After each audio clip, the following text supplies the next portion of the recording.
دي بكام دي يا شيخ؟ دي ب 2 جنيه؟ محمد مرسي ب 2 جنيه؟ هو ما اعلى من كده عندنا طبعا.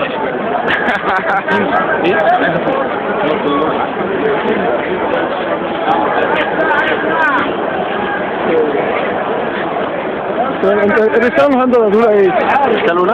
الرساله الرسالة إن شاء الله احنا جايين نوصل مع الموضوع العزل، قانون العزل، عزل الفلوس شفيق وعمرو موسى وعمر سليمان.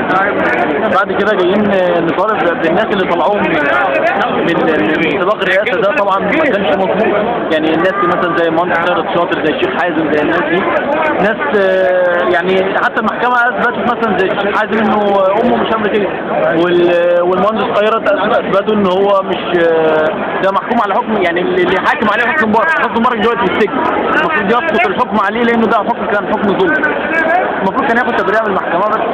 طيب يعني دلوقتي الاخوان نازلين عشان موضوع الانتخابات بس.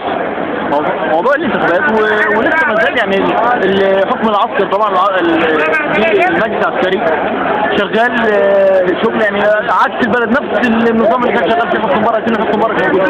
طب يعني سنه كامله والاخوان والمجلس العسكري ما كانوش فاهمين الكلام ده؟ ما كانش ايه؟ يعني ما كانوش فاهمين الكلام ده الاخوان سنه كامله؟ كان الاخوان فاهمين الكلام ده، بس كان الواحد يحاول يمشي الامور عشان الموضوع يعني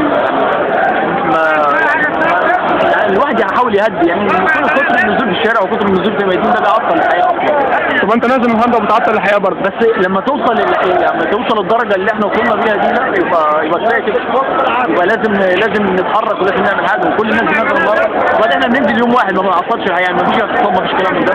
بننزل يوم واحد بنوصل رساله بس، وبعد كده بنرجع تاني. طب ايه رايك لو الناس قالت عليك انك انت بلطجي وبتاخد ترامادول ومتمول اجنبيا، ترد عليهم وتقول له ايه؟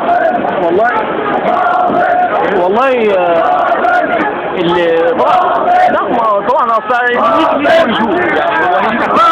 بس طلع على الشباب دي الثوره كتير يعني من الناس يعني بتهاجمهم لما كانوا الخرم ما بينزلوش، وشباب الثوره متصممين ضد الجنزوري، ضد احمد شفيق، ضد المجلس العسكري، كان بيتقال عليهم الكلام ده.